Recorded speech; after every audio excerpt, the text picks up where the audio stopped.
Hi, I'm Tyson Franklin, and welcome to this week's episode of the Podiatry Legends podcast. The podcast is designed to help you feel, see, and think differently about the podiatry profession. With me today is Simon Bartold. He doesn't need an introduction. If you don't know who Simon is, you've been living under a rock. So, Simon, how are you doing today? I'm doing very well, thanks, Tyson. How are you? I'm great.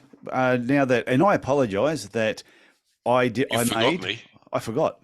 Out of You completely all the forgot me. podcasts I've ever done, I Uh, forgot we had this scheduled in, and I felt like a complete, utter tool when you were sending me messages saying, "Hey, tool, where are you?" uh, I've been told before I'm quite forgettable, so it's all right. No. Though, like I say, it happens to. Well, I haven't had it happen before, Yeah. but at least the good part is I've had a lot of guests over the years who have forgotten. So, Mm. but not you. So I apologise. Well, it's always nice to be a one-off, mate. Yeah, yeah, and it won't happen a second time. So today we are going to talk about online courses We are. because there's a lot of online courses around, but you have actually done a fair few online courses over the years. So I just thought it'd be a good subject that we could sort of dig into a little bit more. And people listening to this, I don't know, if you haven't done one of Simon's courses, maybe they should. Maybe they should. Yeah, look, I dived into this. I started Bartold Clinical in 2014. So most of your listeners probably weren't born in 2014. That's a reflection of how old we are, Tyson. But um, 2014, 2014, yeah, that's not that yeah. long ago. No, not that long ago. Um, and it's a funny thing because I was trawling through my computer one day and I thought, God, there's all this stuff on my computer. What should I do with it? I know what I'll do. I'll package it up and I'll put it on the internet on a website, and I'll see if anybody's interested in paying a monthly subscription to look at it. And I thought I might get one or two people do that. And bugger me, here we are 10 years later, and we've got about 1,000 people who are looking at it, well, who actually subscribe to it. Yeah. And a lot, we get about 15,000 hits a week on it. So it is, yeah, it's been an interesting journey, really. And I And actually love, when you say content, you had so much content on your computer.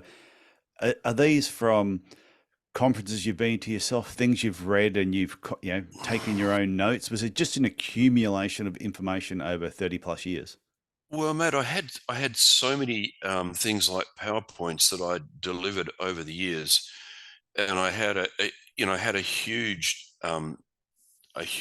bank of resources basically, Yeah. and they're just sitting there. I thought, well, I might as well make them available because I think some of it's quite good and it might be of value to some people.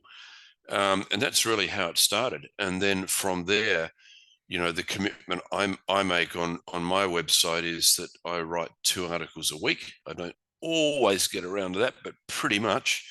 So we've got over 500 articles sitting on Bartold Clinical now that people can browse, and it covers a vast range of topics. So at the moment, I'm in the middle of a series talking about when when things are not quite as they seem, especially in relation to tumours and sports injury. In other words, what presents as a sports injury but might actually be something a lot more sinister, which I think is a really important topic.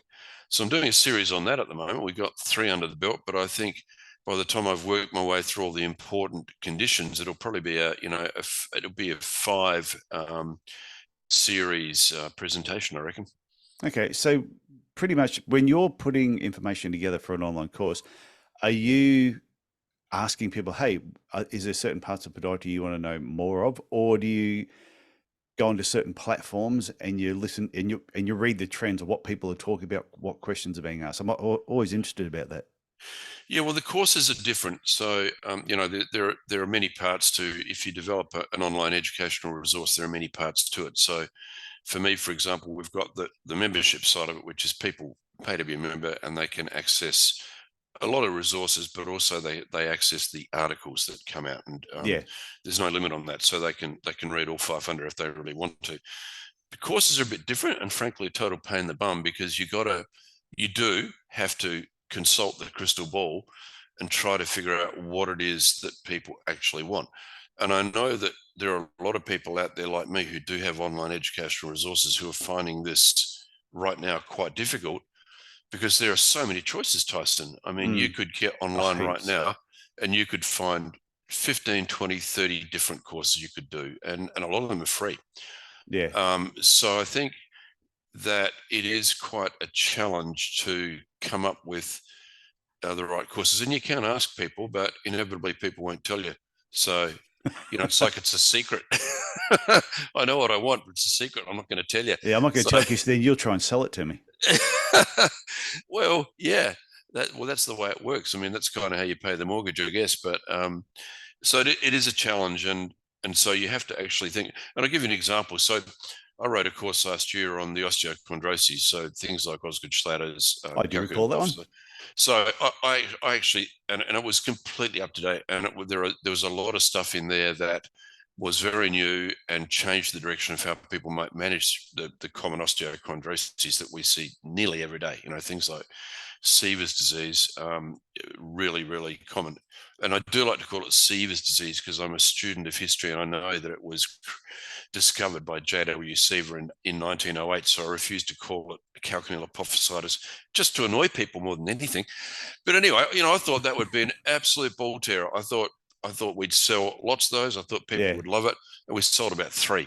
It just, for some reason, I must have spoken to 2 of the 3 people that have done it, because I'm sure I've spoken to people who have mentioned it who said it was great, and it really opened their eyes up to that it was a lot bigger subject than what they originally thought.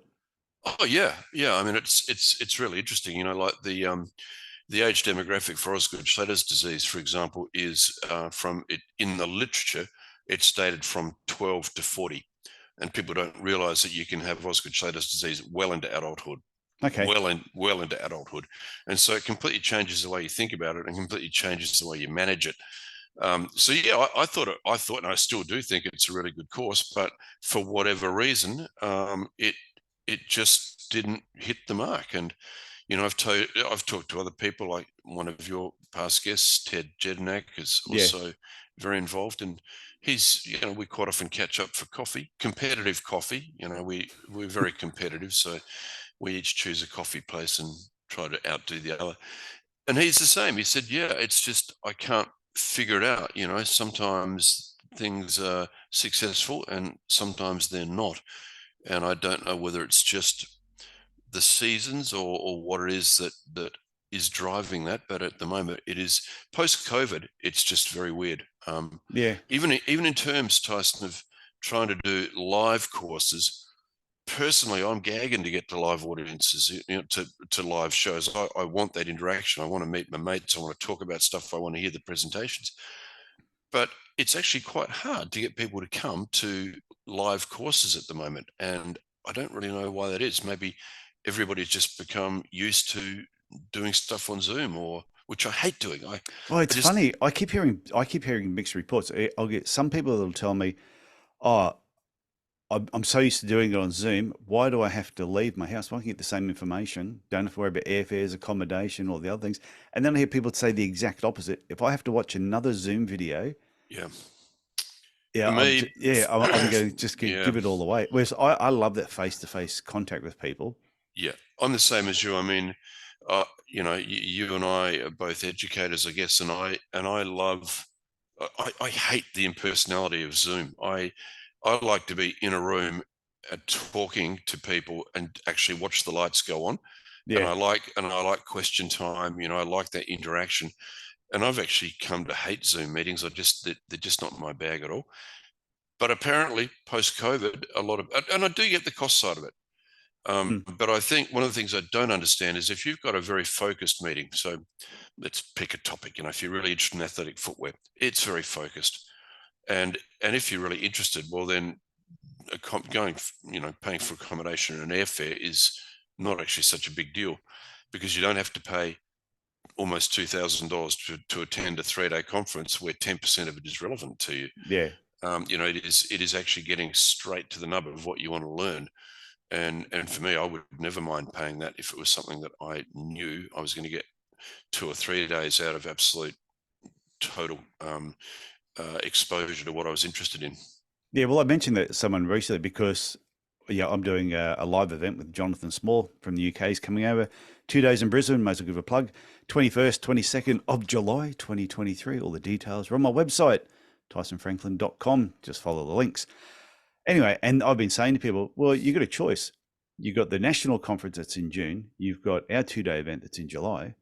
Our 2-day event is specific to work smarter, work not harder for your podiatry business. The podiatry conference from the national conference is 3 days of stuff. And I think there's one small little segment that's related to business. So if you have a business and you want to know more about business, I know where I'd be spending my money. But if you're not interested in business whatsoever, you'd be wasting your time coming to my event. Yeah. Yeah, look, I think it's a really fair point. Personally, I think there's room for both. I think the big conglomerate conferences like the APOD conference next month, which I'm considering going to, I think it's really valuable for exposure to your peers, and even things like trade displays are always quite interesting. And it's just, it's that sort of vibe. Yeah. So you park that in one corner, but then there is also, I think, if you really are on a budget, as everybody is, and you're really looking for your bang for bucks, well, then obviously the focus meetings are where you want to be. Oh, definitely. Because if you're interested in the business side of it and not particularly in wound care, well, then you want 2 days of business and no days of wound care. If you're interested in business and wound care, well, then the other meetings are the ones for you. So, yeah, but I remember, and I've mentioned to you before, when the first conference I went to, you were speaking up on stage, and you were a bit of a demigod at the time. But I remember after you doing your talk, you're sitting at a table, and there was you, and there's a few other people, slightly older than you, and you're all talking about different things. And I'm just sitting back as the new grad, just listening. Yeah. And I was saying, that's how much older you are than me, Simon. But yeah. I remember those days, being, mate. Yeah, but there were smaller conferences too. There may have been 150 people there or something like that. So it was a lot more close knit. Now they're there. When you have the national one, there's 1,000.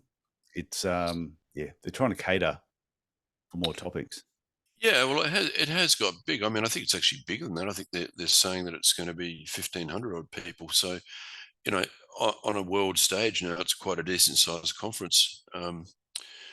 But I do think that's interesting. I mean, one of the biggest challenges with conferences, Tyson, is you tend to go out with your mates the night before and get in at 4 o'clock in the morning, and then you have to front up for that 8:30 lecture, which is extremely painful.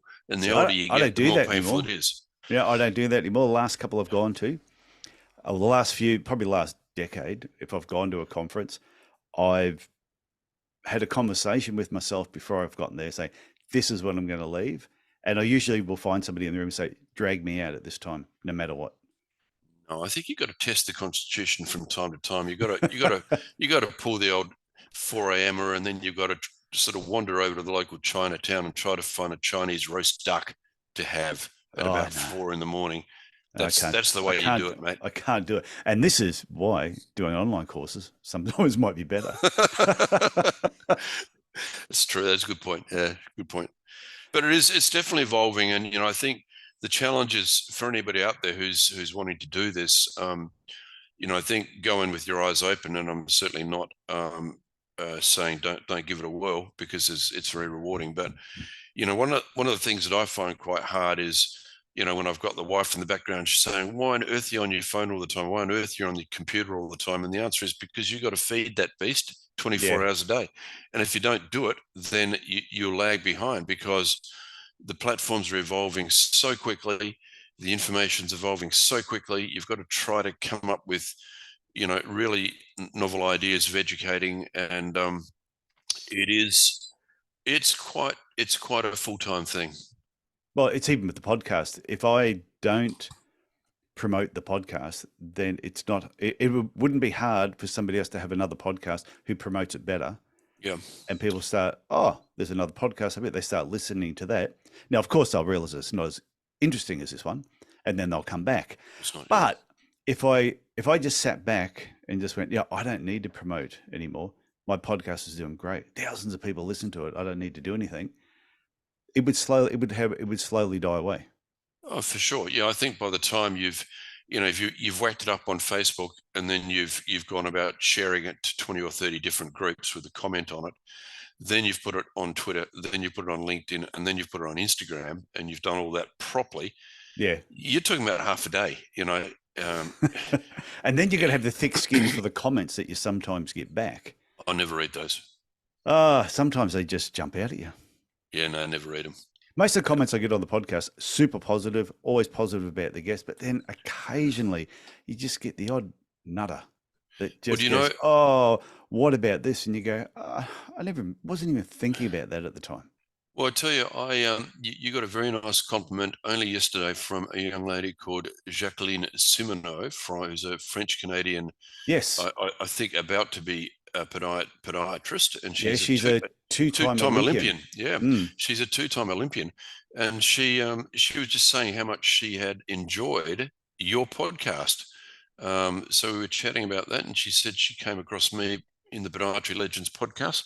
So there you go. You're throwing quite a wide net there, mate, in terms of who you're getting in touch with, which is great. Which is funny. I'm actually talking to her quite soon. I'm having her on the podcast. Oh, awesome. Yeah, because she's an Olympian. She synchronized swimming of all sports. Yeah. Oh, wow. But just a really, really interesting background. And I think she's actually on the Canadian Olympic Committee as well. Oh, really? Yeah. So she will be on a week or so after this one.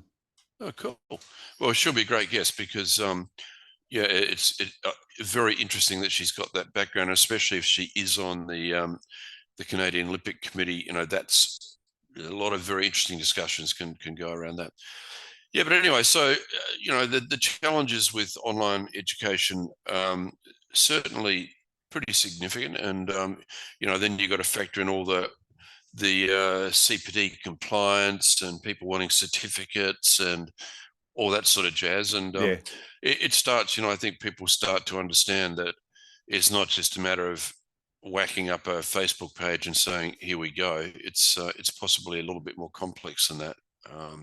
And it is absolutely an evolving beast. So it's changing almost week to week, I reckon. So what was the first course you put online? What was your first one? The very first course I put online was actually it was a live course that then we eventually put online, and it was called A Day in the Life of Sporting Injury. And It was actually a ripper. It was what I did was I followed anterior shin pain and plantar heel pain from the moment of insult. In other words, at the microscopic pathological level, what actually happens from that moment. And I followed it right through every nuance of it to return to sport. And it was a full day seminar, and it was about a 7-hour online course. And I thought that was, we got a really good response to that. We actually sold that around the country when we did it live. And it was quite interesting again, because people hadn't actually, we get trained. We don't really get trained to think about, okay, there's the moment it happened. That's the actual injury. What's happening in that nanosecond? What happens in the hours and days and months after that will influence the eventual result of that injury, or the progress or lack of progress of that injury. And it's so important because it's this whole thing about, are you getting the right result? You and I off air were just chatting about patients lost to follow-up. Do you lose them to follow-up because they get better, or do you lose them to follow-up because they get worse? I think most of us, being optimists, would think, no worries, treated Bill for his plantar heel pain. He was supposed to come back after a month, but I haven't seen him. He got better for sure. Well, he might not have got better, actually. He might have actually got worse and gone to see somebody else. And that's happened. And I know with my own patients, I've bumped into patients 6, 12, 2 years later, and they've gone, oh, no, everything was absolutely fantastic. And I've had other patients go, no, I ended up seeing a physio or seeing somebody else, and they did this, and all of a sudden it came good. However, if I don't keep wearing the orthotics, it comes back. So they know that you were able to help them to a point, but you've ended up losing that patient because well, you didn't lose them. They just got treatment somewhere else. Yeah. It's quite an interesting thing, isn't it? This whole loss to follow-up. And, I think it's probably a PhD in there somewhere, Yeah. but but anyway, I think that was an interesting course, and that was the very first one that we put up live. And in fact, you can still access that on www.bartoldclinical.com. So, oh Um, no, give it a plug. So when you did that course, though, when you did the first online course, how much did it keep every time? Was it every year or every 6 months? It evolved slightly that you added a little bit more to it or you changed it? well, the biggest one we did, so I came up with the concept called Bartold Gold, and the idea behind Bartold Gold is that it would be like a university course. So it would be like you took on a module at Yeah. university, and we called it MSK, and we looked at shin pain, heel pain, Achilles pain, and knee pain. So uh, four modules within this course. It was about 70 hours worth, Tyson, of Yeah. CPD. Okay, that's a And bit. it was an absolute monster, and it still is. And the idea was that you'd be certificated after that, and that you would become a member of Bartold Gold, which is supposed to be like an elite level. That side of it sort of wasn't all that successful, and we eventually folded Bartold Gold back in within the main website, Bartold Clinical, and that MSK course is still sitting there. But that is revisited about every 6 months. Okay. So it's completely current. And again, that's a fair bit of work. And this is what you're saying before, that once you create the beast, you've got to keep feeding the beast Well, or this is and huge, keep it up to because date. to give you an example, I told you there were four modules within the course. Within each one of those modules, there are about 15 lessons, and each one of those lessons is about an hour. And it might be things like how do you tape for Achilles tendinopathy? What are the latest injection techniques? All those sorts of things, and they were studio shot videos showing you how to do that. Yeah. And then there's all of the written information, and then there's an exam you sit. So you actually sit an exam, and you either pass it at a distinction level or you don't. So Okay. it was structured like a module of a university course. That was what I wanted to do, and that has been incredibly successful. That's our most popular historically course. And I think it's just because people are going to think, I want CPD. I'm Yeah. going to get some real CPD here. This is the real deal. This is Yeah. It's proper stuff. not just ticking a box. No, no, no. It's far more complex. But to put something like that together, you can kiss goodbye to probably 18 months to 2 years of your life to put something like that together. It's a huge. It's not something to be undertaken lightly. It's a really big deal. Yeah. When I did the 12-week podiatry business reboot, when I did it, I still do it, but I'm just doing it once a year now. But every podiatrist that's gone through it, when it's finished, has all said, "Holy crap, we covered so much stuff in 12 weeks," which I'll talk to some of them. I've been doing it now 3 years. I'll talk to some of them a year later and they go, "I'm still applying it." Because there was Yeah. just so much information to actually cover.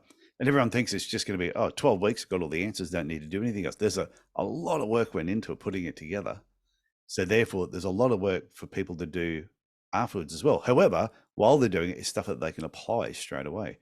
So it's Yeah. exactly the same with your courses. It's the same thing. They learn it, they apply it.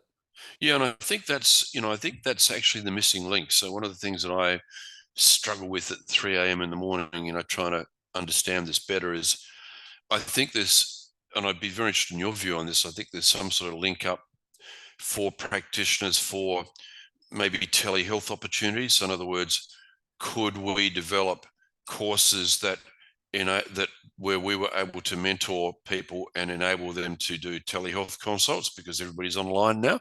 Yeah. So maybe that side of things, or what is it that's most valuable? Everybody says, yeah, I want to do a course on Friday or Saturday, and I want to have something that I can use absolutely on Monday morning, and that's a cliche because that's what everybody tries to do. Yeah. But I think, Like I've spoken to a lot of, because just through podcasting and going to podcasting conferences, I've met a lot of people that have done a lot of different online courses.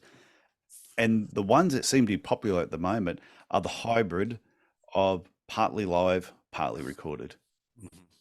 So, and even when I did the 12-week reboot, there were a few people that did the last 12-week reboot and the one previously who went through the whole 12 weeks, but were not once on the calls live. They caught Yeah. up with the recordings and then would just send me messages afterwards asking questions. Yeah, I think that's really interesting, actually, and I'm actually writing that down. I think it's really interesting because the other thing we tend to forget is that people learn in different ways. Yeah. So some people are very visual. They don't learn very effectively by reading stuff.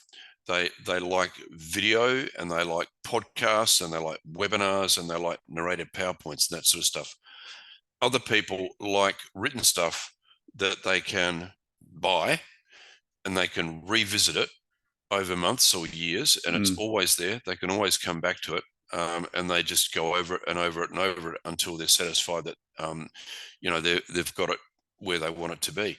But I think this concept of mixing both those things up, so having part live meetings and having part, what did you say, part live, part Yeah, so it's part recorded, part live. So it's like recorded, part it's a live? Yeah, hybrid. So you'll yeah, say, oh, for the next 12 weeks or the next 6 weeks, we're meeting at this time, yeah, but everything's recorded. So then they yeah, can go back and watch it again in their own time, because this is what I yeah, do with the reboot. Or they can be there live and they can ask questions. yeah, They can do it either way. But once it's all done, they can go back and revisit it as many times as they want yeah. And later on. do they get written homework as well? In other words, do you actually physically provide written notes that they can go back to, or do you do little mini ebooks or stuff like that? Is that part of your plan? Yeah, everything is on a PowerPoint presentation. In about the first 6 weeks, I usually provide a few sheets that have got some outlines on what they've got to do, and I usually always give them a task to complete at the end. And depending on the groups, sometimes the groups, if the groups are a lot more close knit with each other, a lot more of them will get the work done because they're sort of bouncing off of each other. If the groups don't always click, and sometimes they just don't click, not as much homework gets done.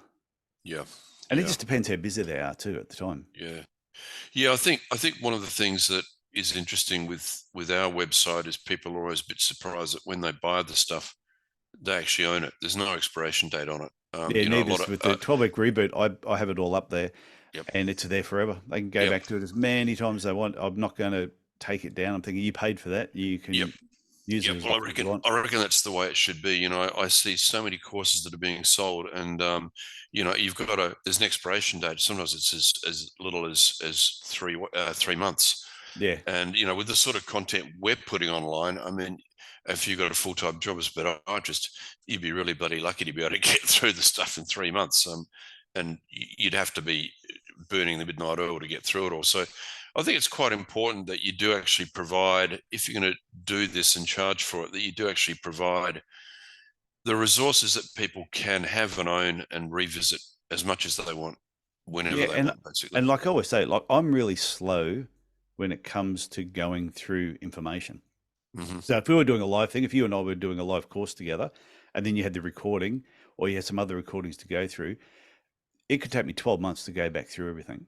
Yeah. Because I will only take in a little bit at a time, because I usually want to watch something, use it, apply it, and then go on to the next step. Whereas if you said I've got 3 months, there's a chance I probably wouldn't do it, Yeah. because I'm like, oh, it's all it takes is something to come up and I'm not going to get it done.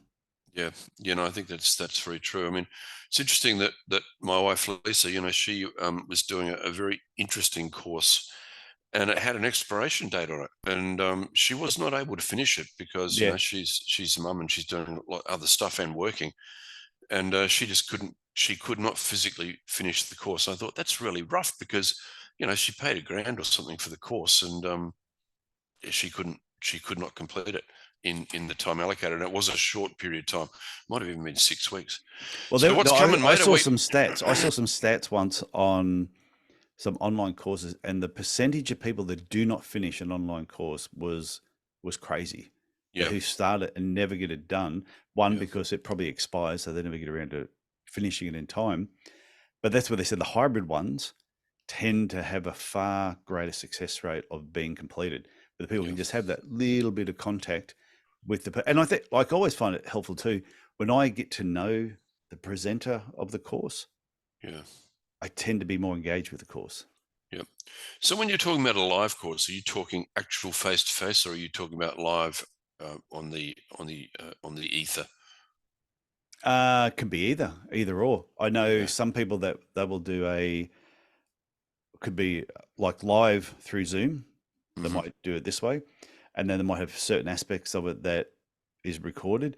But then they may even do a live thing, like say Brisbane, Sydney, or Melbourne, where they'll pull people in for like one day just to cover some other things. So I think that's what they mean with a hybrid. It can be anything. Yeah, yeah, for sure.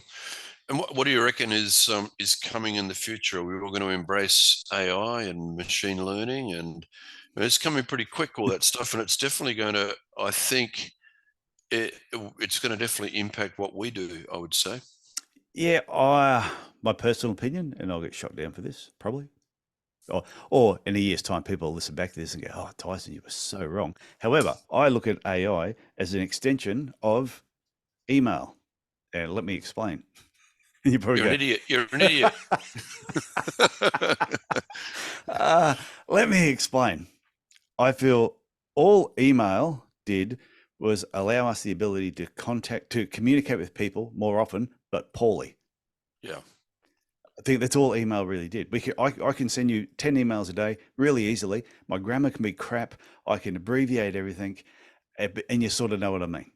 So we've been able Oh, to I, communicate with people in a really bad text messaging made it even worse again. oh, I couldn't So agree more. I've gotten into so much trouble so many times because people couldn't actually read the sentiment in between the lines of email and text. yeah, yeah, they And couldn't pick and up I'm on the the joke. same. I mean, you look at it and you think, geez, that bloke's being a real asshole, actually. But that's not the intent at all. So Yeah. I totally get what you're saying there. So I look at AI as being an extension of that, where it's going to help us do a lot of tasks faster, more efficiently. But unfortunately, there could be a breakdown in the quality of the content that's being produced. So any podiatrist now can just go into Chat GPT, go, hey, write me an article on 10 ways to fix heel pain. And they Yeah, can write it up, and a podiatrist can take that and go and dump it on their website. yeah, But if you've got 400 podiatrists all doing exactly the same thing, the information being provided, and Chat GPT is only getting the information from what other people have already written. It yeah. doesn't actually do the research. So it's basically the ultimate form of plagiarism. Yeah, and now you like what I love doing is going to these other programs where you can take someone's article, put it in there, and it'll tell you how much of it was written by AI, Yeah, which is interesting. yeah, So that's my opinion. AI, I think it's going to turn it'll turn us more into better quality editors if you're prepared to put the time in. mm, yeah, So it can write the guts of the article, but it'll be up to you to put the time and effort to make it better and just make it read better and have better understanding. yeah. You know, it's very interesting. I mean, it's definitely not going to replace the what we can produce, resources we can produce with video. You know, I think instructional video is something that on my website I'd like to be doing a lot more of. We do quite a bit, Yeah. but I think these you know, short attention span videos, even 3 to 4 minutes, bang. What's the latest on Morton's neuroma? Bang. What's the current thought on Osgood-Schlatter's disease? You know, what's it all about?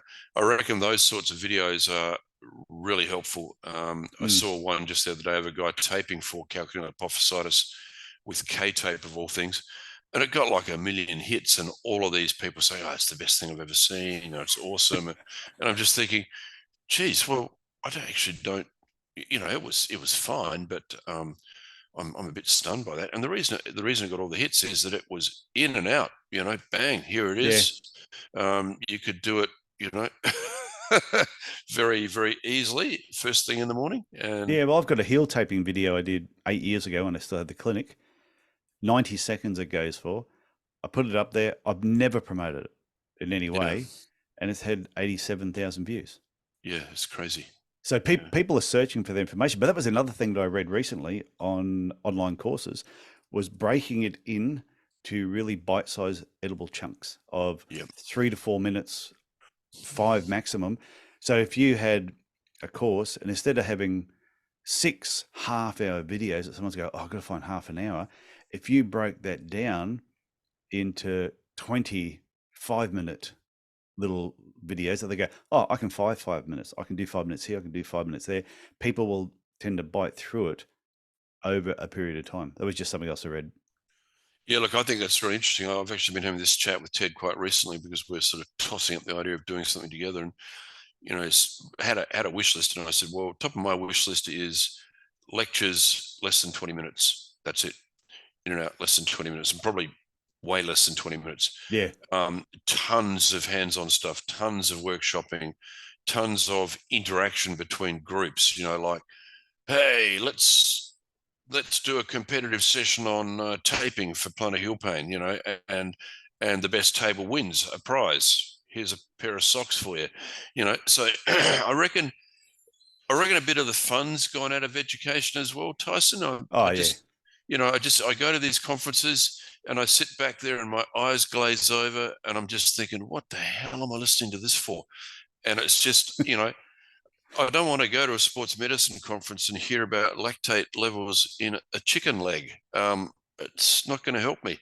Yeah. So I think that, if someone can come up with some sort of format for a face-to-face meeting, like a real live meeting, actual people in a room, that is fun, is really different, has some goal setting, so you're actually doing something during it, and you're not being talked at all the time, but you're interacting all the time. So you're able to drive the meeting rather than the meeting drive you. I just think that's got to be appealing to people. Well, that's the plan with Jonathan and I in Brisbane. We're going to try and gamify the 2 days and just have a lot of interaction over the 2 days, because when you learn something and then you interact and you apply it and you have a bit of fun with it, you'll remember the games and therefore you remember the outcome. Absolutely. Yeah, I did this years ago in New Zealand, and it was a fully choreographed meeting. In other words, I took a whole production crew with me, and we had smoke machines. It sounds very tacky, but we had so much fun. We had about 50 Nothing people wrong in the with a good conference. smoke machine. No, mate. I should have had if I'd been really switched on, I would have had a disco ball. But we had so much fun, and we did things like we had a bow tie tying competition, but it was actually designed to make them learn a little bit more detail about windlass mechanism, believe it or not. And we did all sorts of stuff like that, and it was really cool. And the feedback we got from that was so many people just said that's the best thing we've ever done. That's the future of meetings, and I've never done it again since then. So it's always been in the back of my mind that I reckon that's the way to go. So I'll be very interested to how you and Jonathan go with that. I bet it'll be really great. Yeah, but it's simple things like I've been to events where you've ever had Chinese handcuffs on?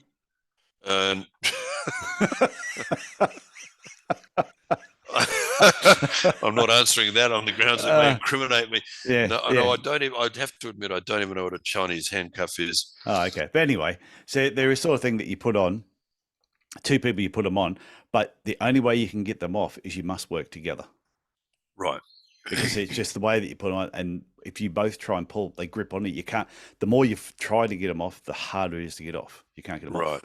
Whereas if you've got to sort of push and work together, it's quite interesting. But I've gone to a lot of different things where we've had games where you've done systems, and there's a bit of a competition and a winner. And I think the more things you can make fun, the better it is. But the average, like I said, the national conference will be interesting because I don't know, if it's like other conferences, you sit in there, someone talks for half an hour, and it's a lot of theory about the latest research you've done. You go, okay, that's good. How can I apply that? Yeah, look, it does make you wonder whether that traditional format is going to go the way of the dinosaur. I used to go to the American College of Sports Medicine meeting every year, but then I stopped going there because it took me, and I'm not kidding here, I had to go a day early to literally go through the book of abstracts to figure out which of the meetings I wanted to go to, because the book of abstracts is 3 inches thick. And it was an almost impossible task to figure out, okay, what lectures do I want to go to on what day at what time?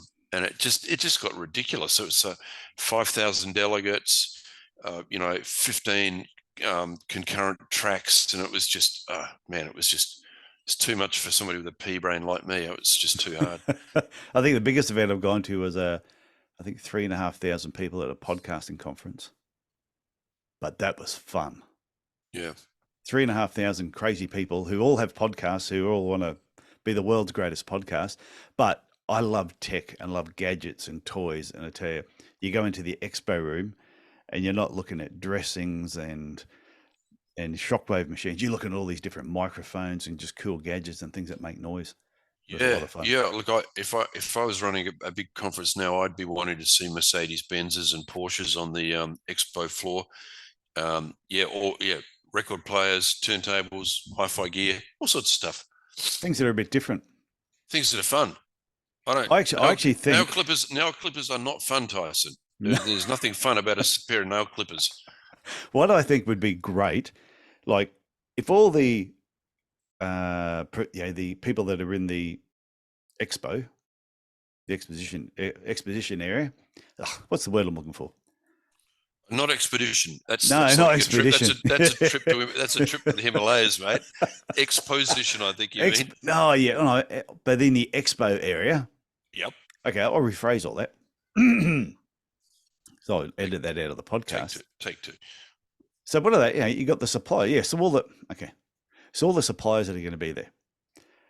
I reckon they could have their own event of just suppliers. Mm. Could hire out a big hall and let all the podiatrists in the country know we're going to be in Brisbane here, Sydney or Melbourne, or just pick one city and say it's $150 to come along just to have a look at everything. And so a conference just for exhibitors. Is that what you're proposing? Yeah, it's an exhibitors conference, no lectures. It'd be pretty interesting. Or you can have exhibitors conference, but you have 2 or 3 lectures. Might be one on wound care, one on sports, one on business, something like that. Nice and simple. Yeah. You could probably have an exhibitionist conference. Exhibitionist conference? Yeah, there's a lot of exhibitionists around. It depends which way. You got the Chinese handcuffs out again. So back to online courses, because I'm just looking at the time, but it won't be as long as what it looks here because I'll be editing out some of the things I said. The gaffs. The gaffs, yeah. The video will be uncut. So I forgot what I was going to ask. Damn it! Getting back to online courses. Yeah, back to online courses. What's your plan in the future? What are you looking at changing some of the way you're doing things? You got new ideas that you're coming up with? Not that you may want to divulge them here, because. Well, no, I've got no problem divulging that. I think about this constantly, and the answer to your question is I know that there needs to be continual evolution. I just right now I haven't quite figured out what that looks like for Bartold Clinical. Yeah, but it will be different. I think it will be for me a lot more video-based content, because I think people are just more and more time poor, and they haven't got time to wade through a 1,200 word count article. I mean, we'll still do those because there are some people who just like to sit on the train and read it or whatever. But I think the short, sharp, shiny video presentations, or a quick, punchy, narrated PowerPoint, I reckon that's the way to go. I think that's what people are after, but I don't know. So if anybody out there in Podiatry Legend Land has got any feedback or ideas, I, for one, would love to hear them, because I don't know the answer to these questions at this stage. That's exactly what I've been tuning into lately. Once a month, there's this person that runs these, and they calls them 20-minute learnings. And he pretty much gets on there, puts on a stopwatch on the screen, comes up 20 minutes, and then he just talks about one particular subject, and that's all he talks about, 20 minutes, and he starts and finishes in that 20 minutes, and that's it. Yeah. And it is fantastic. I'll go on there at 8 o'clock in the morning, and I know by 8:30 it's all done. Yeah. I used to do a thing called the Bartold Clinical Daily News. And so I'd sit there like this, talking to the camera without my trousers on. Yeah. And who says we're wearing pants now? No one will ever know. It was great. It was great fun. And what I would do is I'd find, 2 or 3 news articles for that day, and I would just do a précis of those in 5 minutes. The only problem was it's actually quite a lot of work by the time you set it all up and done it. and it's a big commitment to do it every day. So I might do the weekly news now, and I want to do it because I can use my newsreader's voice on air, where I subtly deepen my voice. And you pause for effect. And I pause for effect. And I blame my producer, Doris. Doris, your tea allowance will be cut off. Stuff like that, you know. So, yeah, I reckon that's, I think that people, I don't know, Tyson, but I reckon maybe people will get into that sort of stuff, because you can have a bit of fun. Again, I like fun. You can have a bit of fun. You can make people laugh a bit, and also you can have a very serious educational message that they can get something out of. Yeah, if I was in a capital city, I would. I'd probably have a really cool studio setup. I'd have a cool studio setup, and I'd have podiatrists coming into my studio, and we'd be doing short talks and presenting information like that. Whereas up here in Cairns, I just work from a home office. I've got a cool studio set up right here, but it's full of guitars at the moment. Yeah, my guitars are in the bar area. I don't have them out here. In here. No, mine are over there next to my amp. So you're going to be at the conference? Well, I'm thinking about going. I'm thinking about going just to scope it out to see, whether I might want to have a trade display there maybe next year. I don't know. Okay. But it's not a cheap exercise to go to register. Not at all. I told you my story, didn't I? That I was going to have a trade display at the national conference. Yeah. This one. Yep. And spoke to them about it, and didn't really work out. Yeah. Yeah. Well, it's That's interesting. Life. I'm doing a trade display at the National Chiropractors Conference in Adelaide in August, and it's costing me $1,000. It's a little bit cheaper. A little bit. Yep. By a factor of 5. Yep. Okay, Simon, I want to thank you for coming back on the podcast and talking about online courses. And also, anyone who's listening to this, if you've got some ideas about what you would, not just the subjects that you would like on an online course, but I'd be really interested in how you would like an online course presented. Do you like just the interaction, or do you love just doing the learning? Do you like short videos? Do you like live one-day events? It'd be really interesting how people want to learn.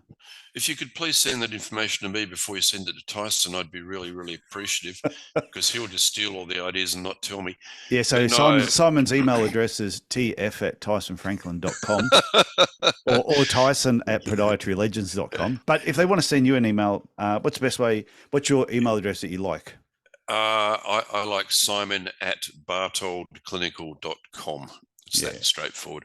But honestly, and when you send that, there'll be a redirect to Tyson@podiatrylegends.com. Exactly. Yeah. Because you hacked my email a long time ago. But honestly, I absolutely underline what Tyson just said there, that we're out here trying to figure out what it is that people would like, and I guess we have the resources to put it all together pretty easily, but we can't do it if we don't know what people want, and that's one of the biggest challenges for me in my online business. Well, when you said before about you had a computer full of information, the amount of business information and things that I've put together over 30-something years, like even when I wrote, give it a plug, the world's greatest podiatry business book. It's no secret there's money in podiatry. Wait a minute, who's that bloke with all the hair? I know, he's a skinny guy with hair. I need to do an updated version of the no-haired version. But when I wrote that, initially it was 65,000 words, and I brought it down to 40. But there was probably, I could have written 6 books at the time with the amount of information that was there.